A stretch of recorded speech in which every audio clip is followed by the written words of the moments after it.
Okay, I think we should be live. Hello, everyone. Welcome back to the Red Path. My name is Dara. I am joined by the wonderful Dr. Jack. Jack, it's been a minute. How are you doing, dude? hmm Yeah, not too bad. Address the elephant in the room before we go on any further. Talk to me about what the I Tash.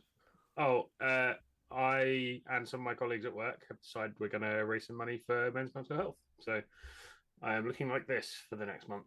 Yeah, Um, it's. I think it's a good look, man. I think you look like you belong in like a sort of like an alt rock kind of that indie band. that is not what my wife said. My wife said I look like a convict. So um, I'm also resisting peer pressure. My colleagues are trying to get me to completely wet shave my cheeks, and I am not doing that No, I don't because think that's it. I like where it is right now. I think so. I think maybe stick yeah, stick to that. I'm having to shave every 2 days for the first time since I was like 16, which is shit. So Yeah, that's pretty rough. I will also be doing Movember at some point. just Haven't been able to promises. leave the house this weekend, but I'm gonna try and get like the kind of artisan waxed sort of curly Salvador Dali That style thing that going is on. high maintenance. It's high maintenance, but it's only 1 month, right? So I think it should be It okay. is, but it's still high Yeah, maintenance. we'll see how it goes. I mean, it might be a week for me before I get sick of it. But how have you been, dude? It's been a while since I think the last time you were on the channel was pre LGT. Pre London, So yeah. yeah, how have you been? Um, yeah, pretty good. Really, really busy, but yeah, pretty good. So after LGT, I went straight on site for one of the two trade shows that my company does every year. So, or that my specific part of the business does every year. And so I had a week of drinking, working 14-hour days, and sleeping 4 hours. It was We love that. good fun. We So love that. yeah, talking at LGT about yeah, I'm definitely taking Chaos Knights to Coventry. Nope. No, yeah, it's I have 12 war dogs sat there that I haven't painted yet. it's kind of come around full circle, hasn't it? mm-hmm. How are you like feeling for Coventry in general? Because obviously, like, you've been up the walls at work and stuff, haven't really had time to practice, get any reps in or anything like that. Um, like, how's Coventry feeling for you right now? Are you excited? How, like, yeah, just talk to me about it. I'm excited for it because like Coventry for the last 2 years now. Yeah. It's 2 years ago that I first went to Coventry. Yeah, Mm-hmm. for the last 2 years has been really really fun. Yeah. Last year in particular was probably one of the best tournaments I went to last year. Um, so even despite doing fucking atrociously, I was gonna say, uh, did you think so? Because I thought at the time I you're on quite a rough run I think there, right? looking back at it, the whole weekend was a really good experience though. So Mm-hmm. Yeah. um, and so I'm looking forward to it because I always have a good time at Coventry. We know the city fairly well now. Yep. Um, so yeah, like and in terms of like the game, I think I'm coming at it from a completely different perspective now. Um, so Coventry going into Coventry last year, I was like outside chance aiming for 6-2, and did not do that because I think I was like fairly fresh off doing very well at Leeds and then relatively well at London, like missing out on a 4-1 at London by not very much. Um, so I was like flying quite high, and now I am not, and also don't care. So um, Hell yeah, man. I'm Welcome to the what pit. what will be. I think I'm Yeah. also taking a list that I've never played before, so I'm going in for the classic, expecting one win in 8 games, and Nice. anything over that is a bonus. So Yeah, I suppose for anyone watching who isn't aware, Coventry is one of, if not the biggest super majors in the UK and I suppose by extent Europe. It's 8 games across 3 days. So we start playing on Friday. We play 3 games. We play three on Saturday and two on Sunday. So it's a real marathon of Warhammer. And people might think it sounds really rough, but I think I echo it is Jack's. it is pretty rough sometimes. Yeah, I'm not sure. It's like for me, it's easily the most fun tournament of the year. It's like my Christmas. I think it's kind of gained like a sort of a holy, religious sort of appeal to me at this point. It's like, making the pilgrimage to Coventry, which isn't admittedly not much of a pilgrimage, but for me, it's like this sort of like holy grail in the middle of a bleak November, getting to go over to Coventry and play 8 games of Warhammer and hang out with cool people. I know Dan Brooks going to be there this year, one of the absolute icons in the scene. So I'm really looking forward to seeing him again. But I am so pumped. It will be my last event of the season and potentially yours as well. Yeah, Yeah. I might have an RTT in December sometime, but Yeah. I haven't said if I'm going to that yet or if I can go to that yet. So where you're taking it nice and chill, I am sweating my balls off trying to finish as high as possible on the ITC leaderboard because I don't know even I don't even have a good reason to do it. I'm just doing it now. no one Um, ever has a good reason to do it. They just there is never a good reason to do it. It's pointless. It's just a random number associated with your name, which doesn't really mean all that much. But hey, the fact that I'm up where I am right now makes me want to push that number higher. And yeah, I think it's going to be a really fun weekend. Yeah. I think we're both bringing pretty cool lists. The video that I put out on the Red Pat yesterday might be indicative of what we might be bringing. But why don't we kick it off with you first? And I suppose like for me, looking at it from an outside perspective, you've kind of gone to the last couple of events that I've been at with like the big boy time kind of fun meme energy. I haven't played a serious event in 10th. Yeah, but I don't think. I think this is maybe this easing is back into serious. Well, easing, yeah, yeah. I didn't enjoy London as much as I probably should have. I don't think. And I think it was. Thinking back on it now, I think it's probably to do with the Friday afternoon.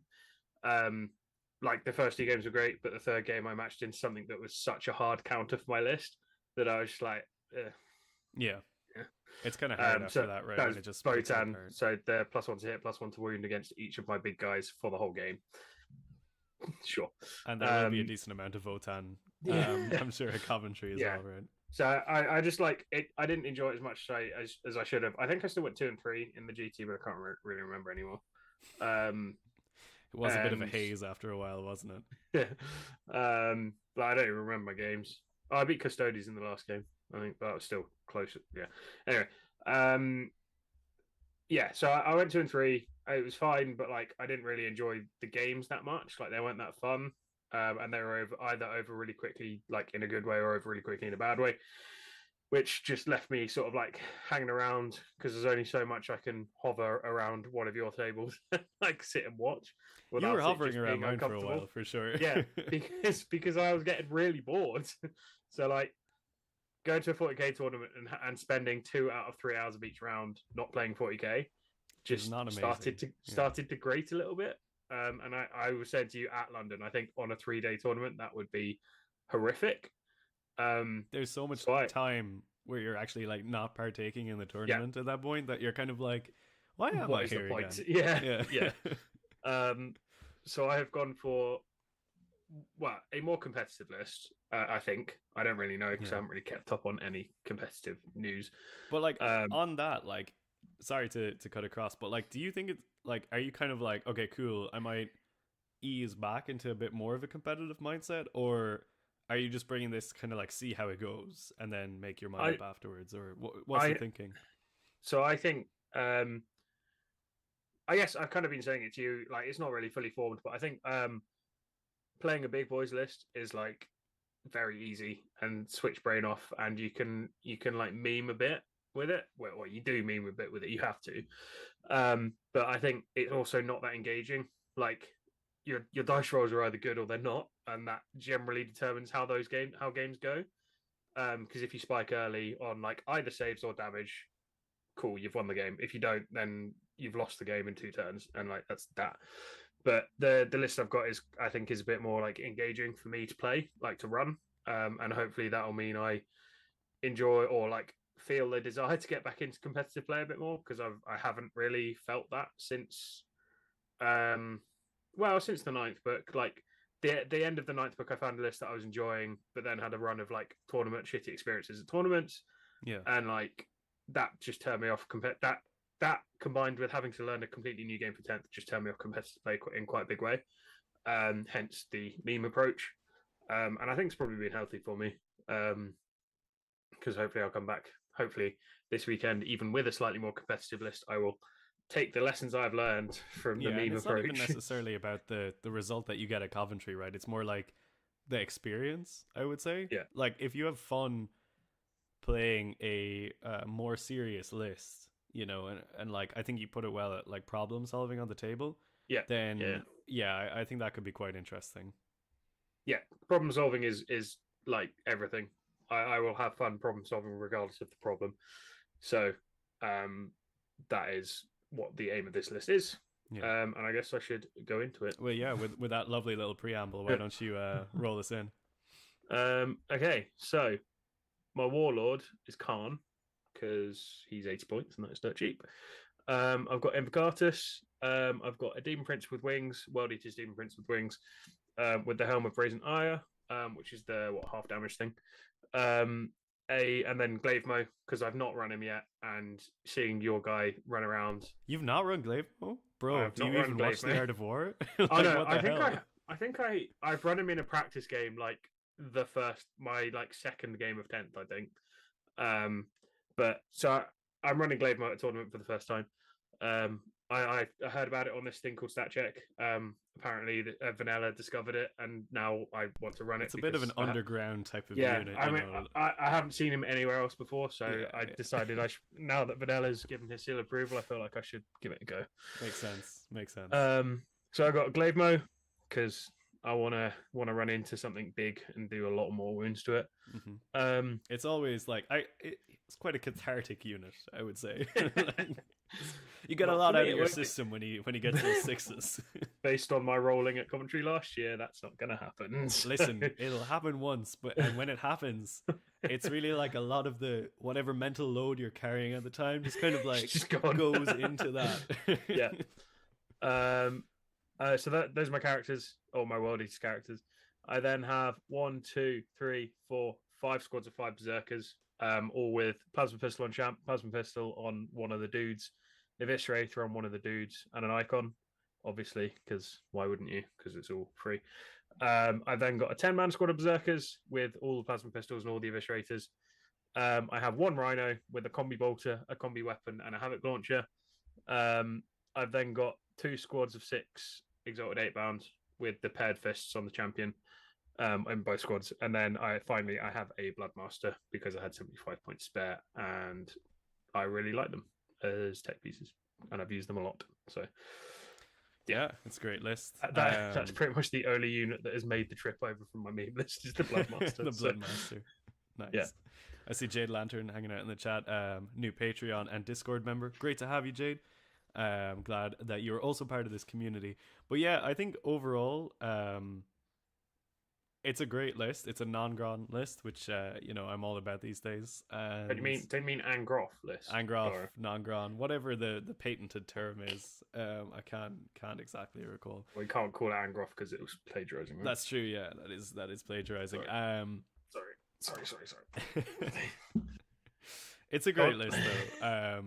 Like, I think it's really going to suit you because, like knowing your playstyle a little bit, I think it's the sort of things that you like to have in a list.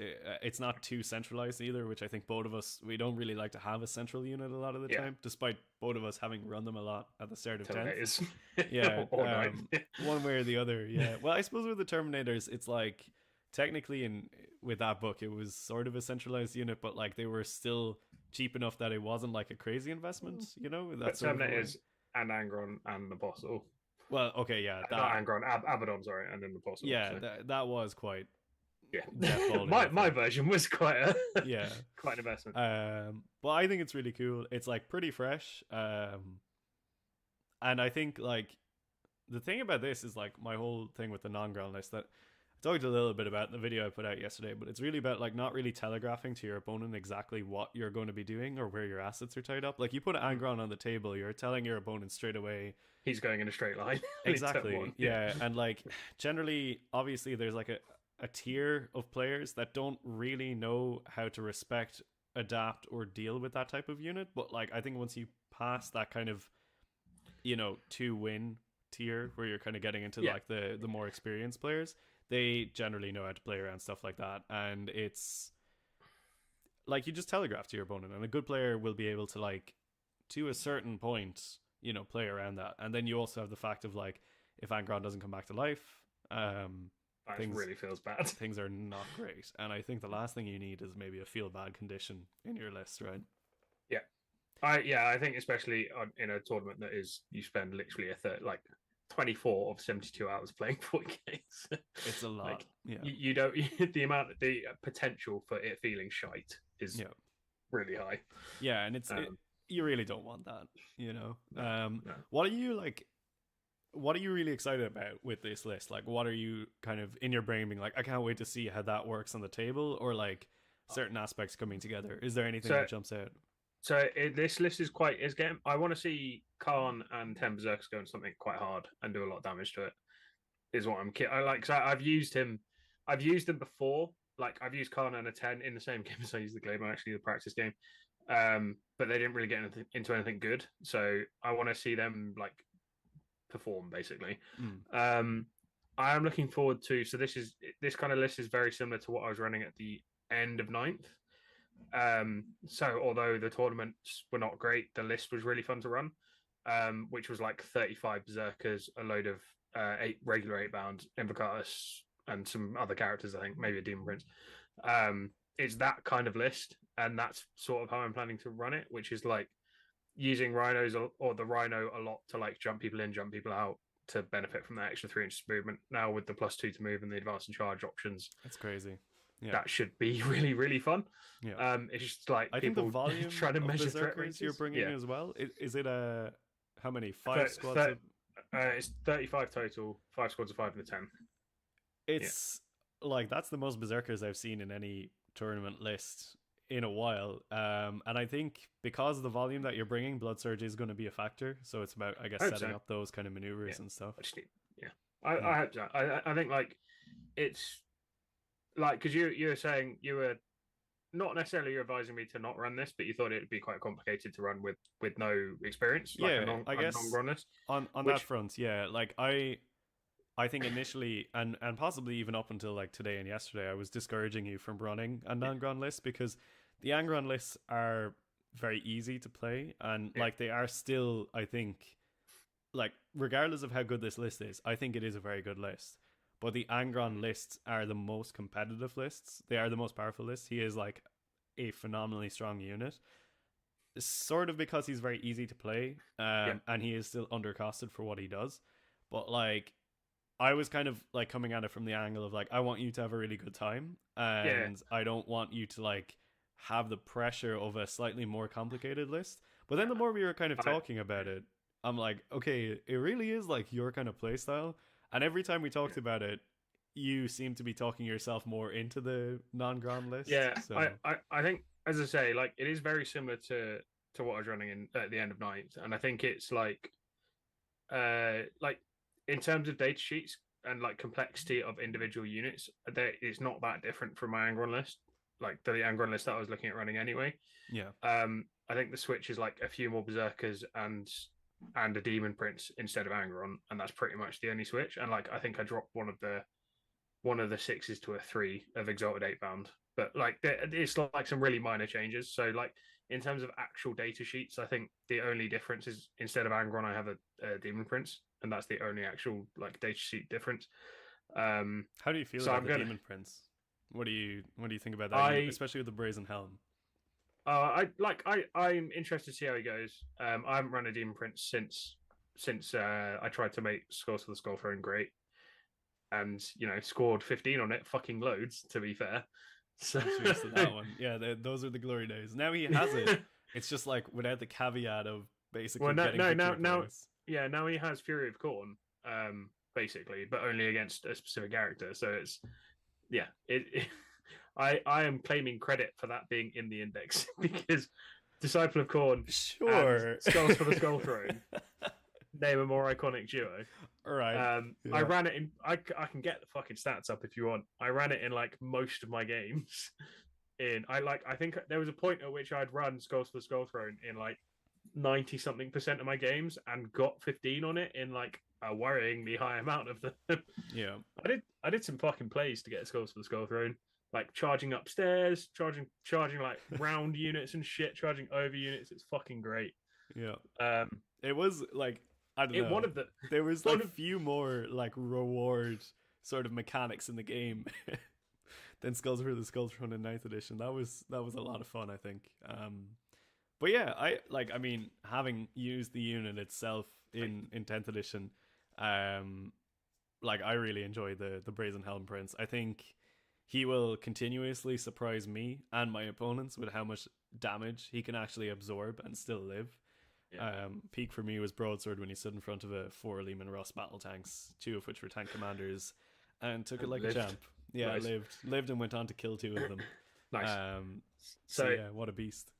So in my 53 games of Nephilim, I ran Skulls of the Skullthrone 41 times, and I got an average score of 9.8 out of 15 on it.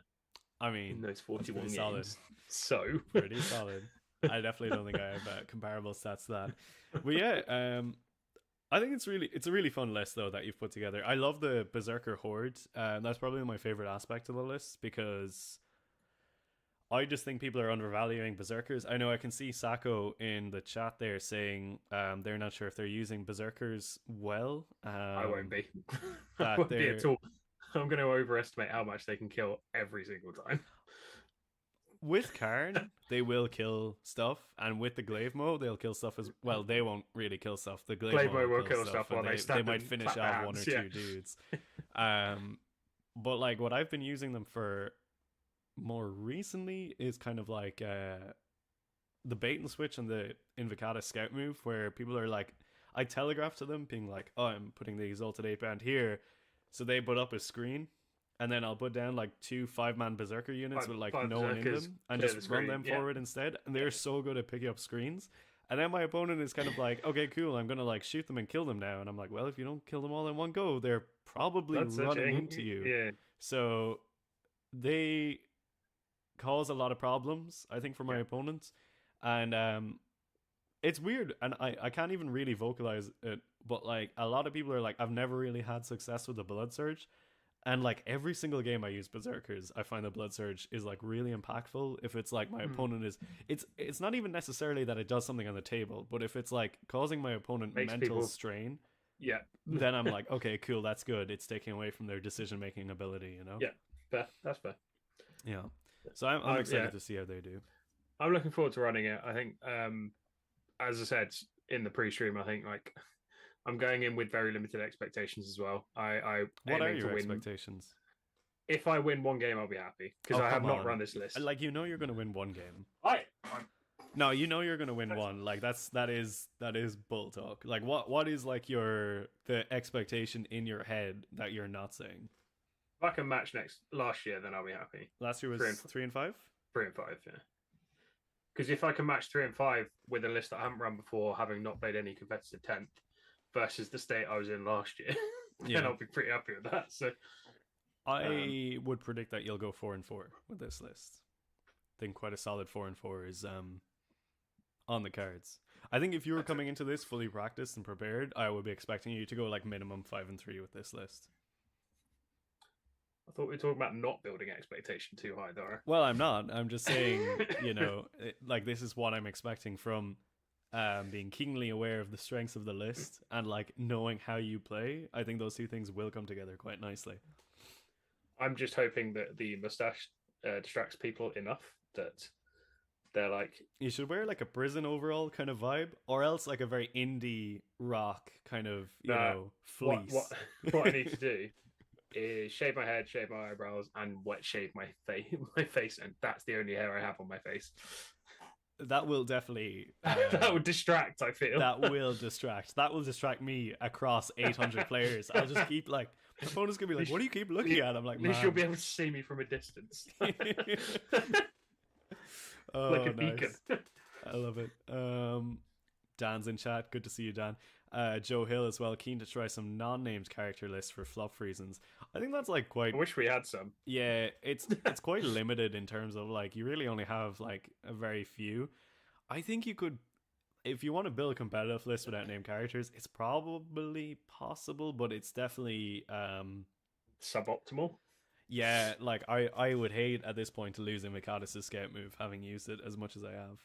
I think Khorne at 80 points as well is. Khorne at 80 points is probably the most undercosted named character in the entire game. Not taking him at 80 points is wild. Yep. I think. Yeah, but I think you could still write like a fair list if you were Yeah, like, you probably could, but yeah, like Mo's are just really good. Like, yeah. Mo's are Fight really good. First is really The good. princes are really good. The Juggerlord is like decent. It's not bad. You reroll charges, can't you? So Yeah, and he kind of like and Blood Surge. yeah, And he reroll takes charges. enhancements fairly well. Like the Brazen Helm on him Yeah, is not bad. The Berserker yeah, Glaive is like fine, I would say. yeah. Yeah. That's fair. Yeah. So there's avenues there, I think, if you're to run it. It's just like in my mind, I'm all about running non-name characters as well, like for my own warband. But like we just don't have access to very many at the minute, and We have that four, annoys right? me. And that's because they split the Demon Prince Two team. Demon Prince, Juggerlord, and Mo. Yeah, that's Yeah, it. If we had like 5 to 6, I would yeah, probably like the way that I'm angling it at the minute. And sorry to detract, but like if you're kind of one of those like fluff people, I run like my warband characters as the name characters. So like Invocatus is the firekeeper in my warband, yeah. and Khorne, who I haven't actually finished yet, but he will be the guy who's like modeled after Ornstein from Dark Souls. So there's ways of getting around it. I think it's not too bad. Yeah, that's fair. Yeah.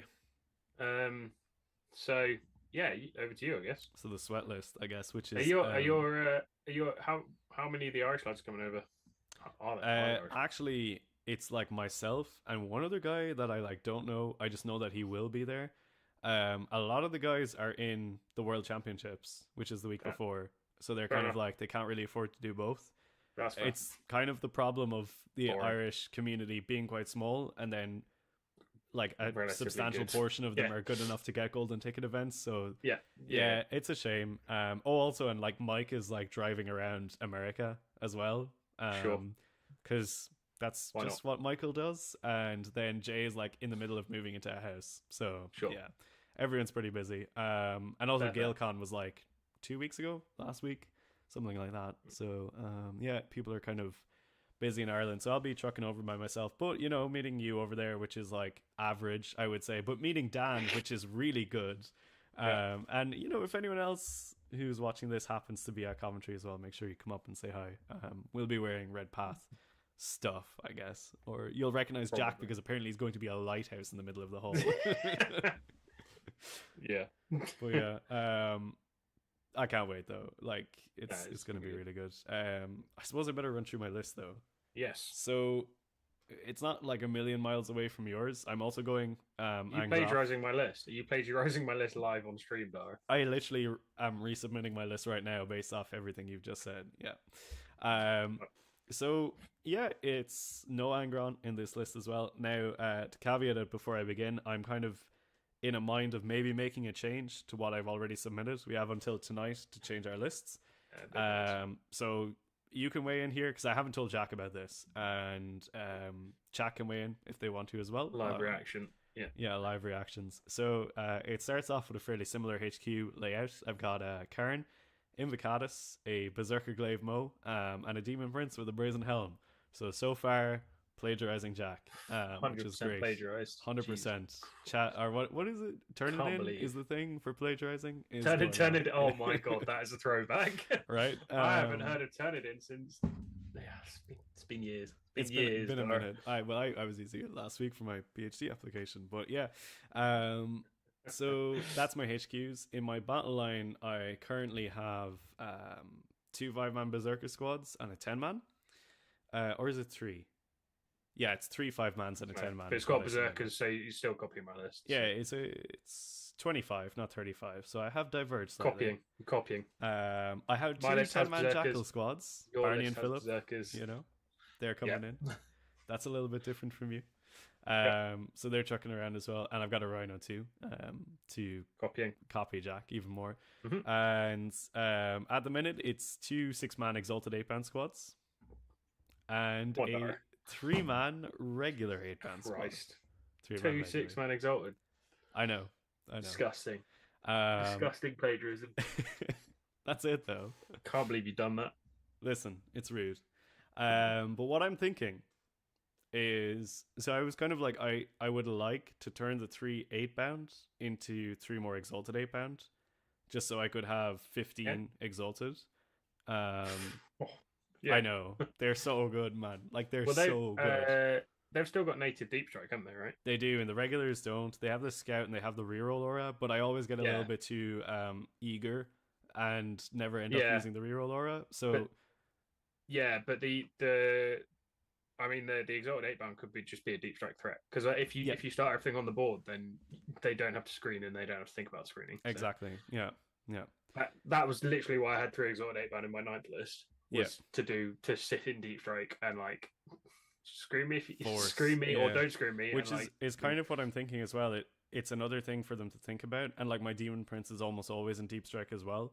And the Berserker Glaive Mo and his 5 Berserkers are always in reserve. So that's fine. I generally like to have that kind of a layout. So what I was thinking of is dropping one of the 5-man Berserker squads. So I would go down to 20. And bring in a Bloodmaster.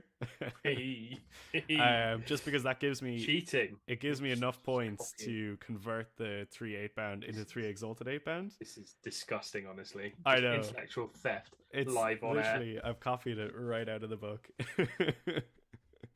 Warboss says they're submitting the stream to turn it in right now. So it is a wing Demon Prince, sorry. Because it has to be, because mine's a winged Demon Prince. It has to be for that, not because it has the deep strike keyword and the full rerolls on a specific target. But like, I'm not really sure. What do you think? Which, like, in all seriousness, what would you go for? Very similar to mine. That's what I think, Dara. Yeah, very similar to mine. Yeah. Not like I literally ran this list into an RTT that I won like 2 weeks ago or anything, but it's fine. So part of that is like, if it ain't broke, don't fix it, kind of thing. Yeah, I feel. But then it's different terrain and stuff, I would also assume. Yeah, it was WTC terrain, so it's like similar but different, I guess. I mean, I think obviously if you start Demon Prince and Deep Strike, you already have that Deep Strike threat, and like, I feel like the Exalted 8-bound might be a little bit more threatening, and they're like a slightly bigger base size. So like, if I was your opponent and you said I've got a Demon Prince in Deep Strike on a base that's like that big, I'm like, I don't care. I'm not screening that. It's not worth it. Yeah. Like, fine, bring him in, whatever. I may Overwatch, but like, probably not Overwatch, but like, fine. Like, it's not worth it to try and screen a base that size for the whole game, because it just takes so much out of the game. But I think if you have an Exalted 8-bound squad, that's the point at which people will start to think, even if it is still quite a small footprint, people will start to think, maybe I should screen. Yeah, you don't really want like 3 Exalted 8-bound running around in your backlines, right? You still have to screen. Like, it's still quite a lot of resources to screen because it's still quite a small footprint. Yeah, you can make it like almost the same size as the Demon Prince's base. Yeah. I would go for it. I would make that switch. And then you have the Bloodmaster as well, who is another really annoying thing to have to screen out. Yeah. And my view on him is like, you pull investigate signals, you pull behind enemy lines, capture enemy outposts, engage in all fronts, deploy teleport homers. Yeah. He is doing, I would say, almost a quarter of the secondary cards. Yeah. For sure. Yeah, 100%. And you have 2 turns where he can just auto score you points, which is really strong. Nice. So I'm kind of leaning towards that. And like I like the idea of the more berserkers, just to have the kind of ability to throw those units away when I need to, and kind of early trade. But like, the thing about the regular 8-bound is like, they have the scout built in, which is again useful up until you start running into stronger opponents, and you look at 3 regular 8-bound and they fall over, but 3 exalted 8-bound with the feel no pain up are really annoying to kill. Yep. So I would definitely, I think I'd go with that change. I think I'll make the change. Go up 15. And then I get to use my nice purple Bloodmaster also, as well. Rocking up with 15 exalted 8-bound will just make it clear to your opponent that you're not there to have fun. So. Yeah, it's like, listen, I'm not telegraphing with Angron, but I'm telegraphing with a different type of toxic masculinity with this list. Yeah. So they're just so much fun, dude. Like, I mean, I can't remember where I was saying it. I think I was talking to one of the Irish team guys yesterday about the exalted 8-bound, because it was quite funny. They sent me like a picture of the instruction manual, like 4 pictures of Exalted 8-bound, and was like, which one of these is the champion? And I was like, I genuinely don't know. They all look the same to me. I've got a proper set of 3 that are like 3 of the only 14 models I've painted since the Codex released, or worldies.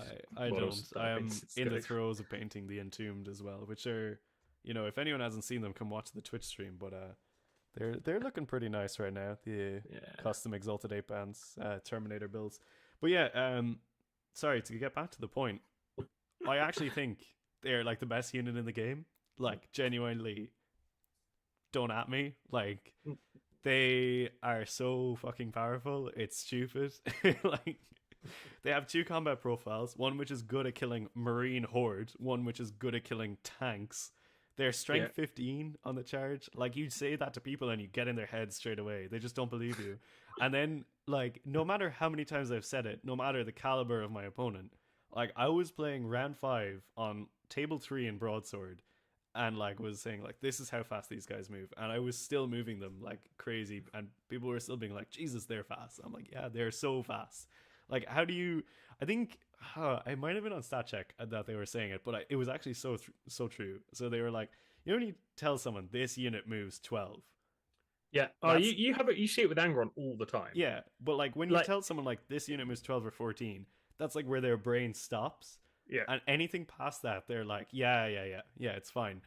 But like when you move your Exalted 8-bound like 17 inches across the table, they're just like, how do they go from? Those are Space Marines. They can't go from there to there. That doesn't make any sense. They're really angry Space Marines.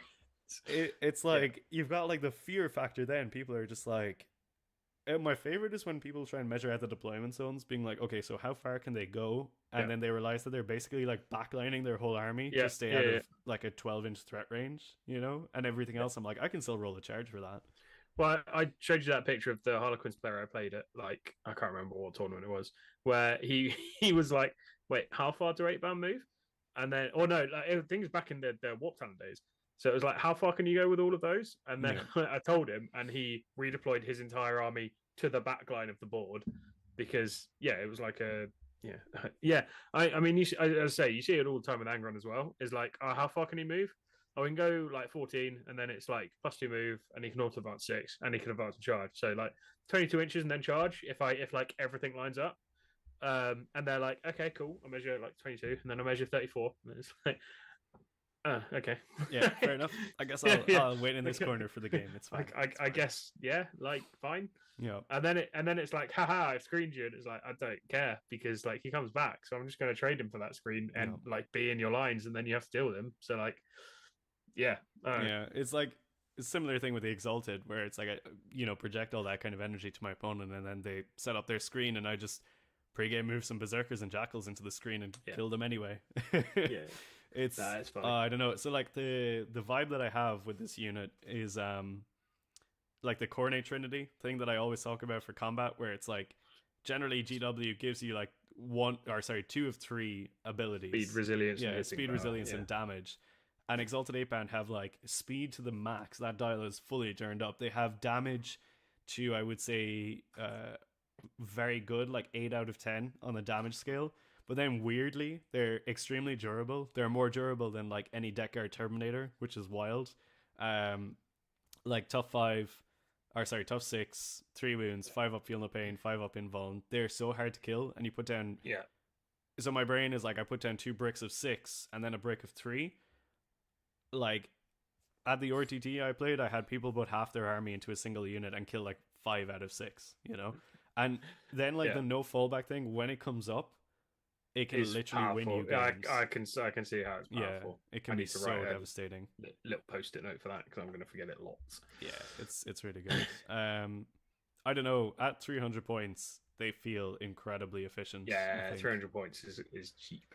300 points is... And like, it's weird because then you look at them and you're like, you are 50 points a model, which per model, I'm like, that feels expensive. But when you put 6 of them together for 300 points, I'm like, this is phenomenal value. So they're like the big hammers in my list. Then there's like the Khorne hammer. There's the Demon Prince, who is actually a bit of a beast as well. Specific hammer, yeah. And then you've got Invo, who situationally can be useful, and the Glavemo, who will just like walk into and through things procedurally. Greater demons, big knights. You just put the Emperor himself on the table, Glavemo will have him. Like that kind of vibe. So yeah, I think it's good. Like obviously I think if I was running an Angron list, it would be a little bit more competitive, but like I mean, I touched on it in the video I put out yesterday. I'm so bored of Angron already. I ran him at like 4 events since 10 dropped, maybe Yeah. more.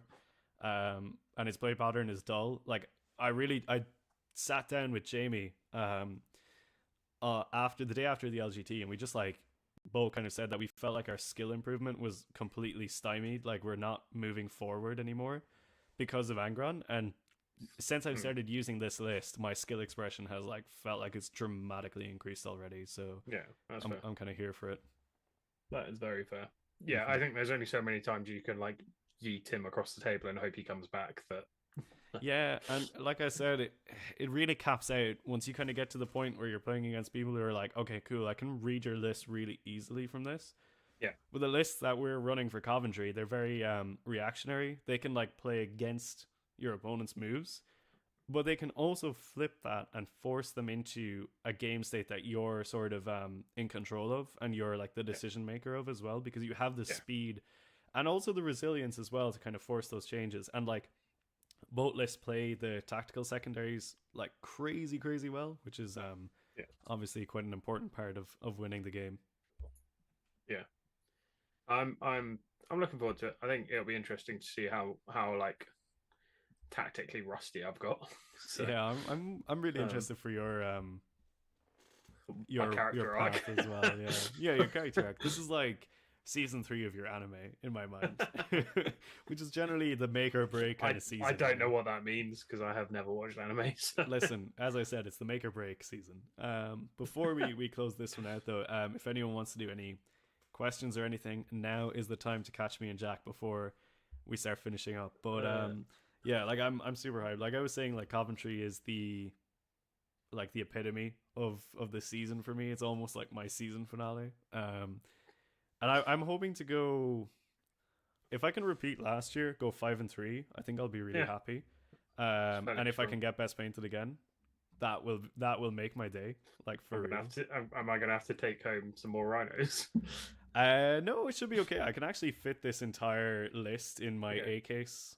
Sponsor A case as well. Best case in the business. But no. Again, just like hitting up with another best painter would be pretty sweet. Kind of continue that. Yeah, that's fair. But 5-3 would be the goal. My quiet hope is 6-2. 6-2 with a decent win path where I just dodge. I was gonna say bad matchups, but like the list doesn't really have like really like I would say red matchups. Everything's either a green or an orange in terms of WTC. So for anyone who watching who doesn't know, it's like generally in WTC they assign colors to the matchups, green, red, or orange, depending on how confident you are. And I would say like most armies are green and orange in my mind. Yeah. Okay. We've had a couple of comments. So no one loves brigands anymore. I'm still using them, find them crazy strong, but I'm getting excited to swap them in for more 8-bound. If I might have looked at brigands if I had a little bit more time, or I don't know, inclination to look at my list. Brigands are still strong. The 2-up ballistic skill and the extra AP at short range is nice. The points change just tip them into like it's like 160 for one now. I think it's a definite question. Yeah, like it doesn't. So it did feel like you should run them when like before, but now they're a bit more expensive, and I'm not 100%. I think that's really fair. Like in my mind as well, having played without guns for pretty much the entire edition, you don't really need them. I know it's really nice to have the option in a World Eaters list, but like you don't need them to be successful, and that's kind of my perspective on them. Like I really like the rule set that we have, and I want to maximize the amount of units in my army that have that rule set. Benefit from it, yeah. No, exactly, I get that. But I think brigands are a very strong contender. I just think a lot of their targets that they're going to be shooting at are things that we were going to be killing anyway. Yeah. That's fair. Then what else have we got? If I have a unit of Terminators, I'm using to hold the middle. What should I deck them out with? I think Warboss has kind of responded to that. As many Power Fists, Chain Fists, Combi Weapons, and then Double Reaper. Double Reaper, okay. That's what Warboss said. That's what I ran for Broadsword. They were fine. They were like the weakest link in my unit. And in the video I put out yesterday, I kind of talked about a mid-board holder list, which in my opinion would have like 20 Terminators and a Demon Prince with the 4+, just to give it to Jackals and stuff. You could definitely write a really competitive non-Angron list that focused around that. I would just hate that playstyle because it basically involves you just sitting in the middle. Very conservative, isn't it? Like... Yeah, you pick a triangle of objectives and you just say, this is my triangle, I live in here. And as soon as the enemy kind of pushes in, you just stand there and take it for as long as possible and retaliate with whatever little you can retaliate with. That's fair. Get to Beer Gonzo in Coventry if you can. Possibly best spear selection in the UK. We will have to look that one up. Yeah, definitely. If that's in the city centre, we'll be going there. Yeah. I definitely high beer selection. That sounds nice and crafty to me. Just hipster enough for you. Oh yeah. I mean, you've got the hipster tash now. Like you're gonna be. You'll have beers for free all night with that thing going on. Look like a bellend. Where the fuck is that? Nah, that's way too far out. Oh, that's quite far away. We'll get there.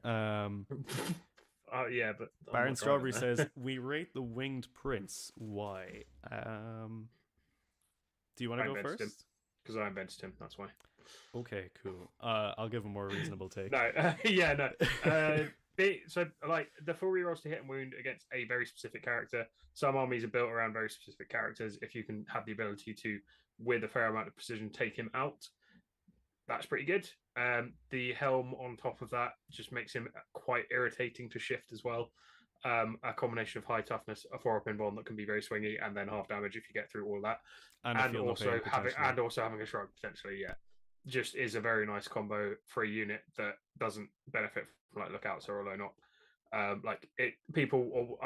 don't know if this is the case, but I can imagine people will fixate on him because they'll be like, oh, he doesn't have blown up, he's not character protected. It's one or the other. People either like fixate on him and still struggle to kill him, or people, don't put enough into him, anywhere near enough, and then he just rampages through their lines. But it's very hard to find the balance with all of that stuff layered up. People will not, because of dice, like being dice, people won't be able to allocate exactly the right amount, and that's where they'll lose efficiency. And I see someone else saying, do we think the Demon Prince can take care of vehicles by himself? It's situational. Generally, when I'm picking my target at the start of the game, I will pick a vehicle 9 times out of 10, because if you have the full rerolls on him, he will go through it. Otherwise, it really depends on the vehicle. He'll go through dedicated transports, light tanks, and stuff like that. But if you put him into a Lehman Russ without any buffs, it's going to get real hairy. However, he is one of those units that really benefits from sustained being up for your army. And since I started kind of running these non-gron lists, what I've really found is that kind of after my speed turn, be that turn 1 or 2, I will pretty much be in sustained and feel no pain for the rest of the game. And units like Exalted Eightbound and the Demon Prince really benefit a lot from having the sustained up. Lethal, less so, I would say. It's not really going to help you for the vehicles because he's already a reasonably high strength.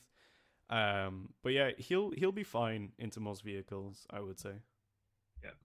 Oh yeah. Also, there's Uber in Coventry, so it's fine. We can just get an Uber there. We're going to this. It is also only actually a half-hour walk. I've just looked, which is fine. We don't it'll have be Jamie. fine on the way back. Fine on the way there, not fine on the way back. We don't have Jamie with us either, so he won't complain. That's true. Right, so what else is going on here? There's other pubs on the walk back as well, so that's fine. Oh, phenomenal. It'll be a rough day one.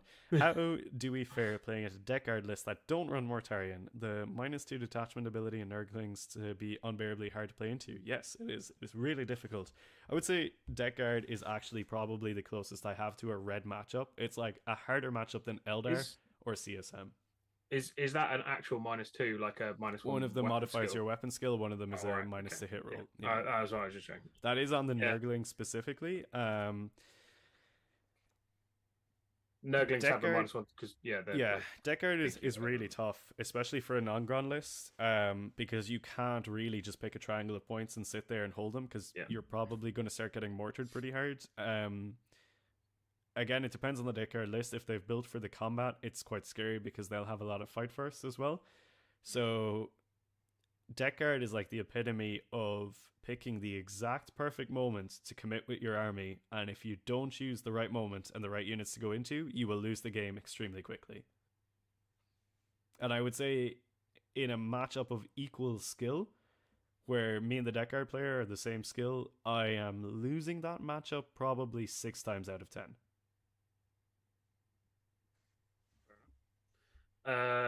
Any good words to say on the heavy chain glaive for the 8-bound or exalted 8-bound champion? Yeah, this was actually one of the questions in Discord from earlier. I used to be a big fan of the chain glaive back when there was a lot more elf equivalents running around the place, because it was pretty good into those. But more recently, I've started running the dual fisticuffs. Head fists. Yeah, those tend to be really good. They kind of tip the exalted 8-bound squads over the edge when I want them to be killing vehicles. Yeah. And a lot of the time, if I'm going into things like Eldar or Guard or Sisters or anything, with the 6-man blobs, it doesn't really matter that I don't have the glaive, because the guys with the eviscerators will just pick them up. So I would say in a 3-man squad, I would run the chain glaive, because they have a different range of targets being only 3. But for the 6-man squads, I would run the double chain fists. I think you also used to love them. You also used to love the chain glaives based off of the old book where we had Gory Dismemberment, right? Which was the mortal wounds. Oh yeah, they were so good with that. Yeah. I still like them at the start of 10th. There is no lie there. But I think they just function better on the 3-man squads because they have a different set of targets that they want to go into. The 3-man squads are kind of there to harass enemy backliners and stuff like that.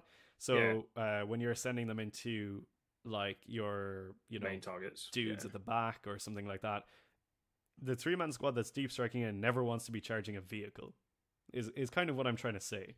And the 6-man squads never want to be charging 10 Eldar Guardians or something, So both are good for sure, but they have different roles. Yeah, for sure. Which is kind of, I think, what you want. It's nice that they're a little bit, separate now. One isn't just an upgrade on the other. Yeah. That is good. For sure. All right. I think we got there. We did it, so I think that's pretty much it. We've caught up with all the questions. Thanks everyone for hanging out in the chat as well. It's been nice to touch base and answer some questions and stuff. And it's been really good to just kind of hang out and do one of these live streams, which we haven't done for a while. Obviously, super cool to have you back, Jack. I'm stoked. My hype levels are like yay high now for Coventry. I can't wait for next week. It will be fun. I'm looking forward to it. It's going to be good, man. So yeah, without further ado, I think I will start to take us out. Thank you so much, everyone. All the support links are down below. If you want to join the Discord, join our Patreon, join anywhere else, it's all very welcome. YouTube, liking, commenting, and subscribing always helps us out, so be sure to do that as well. But until the next one, we'll probably be touching base throughout the weekend on Discord with how we're doing at Coventry. So if you want to keep up to date with us, drop in there and say hello. So we will talk to you then, and until then, stay healthy, stay safe, and kill, maim, burn.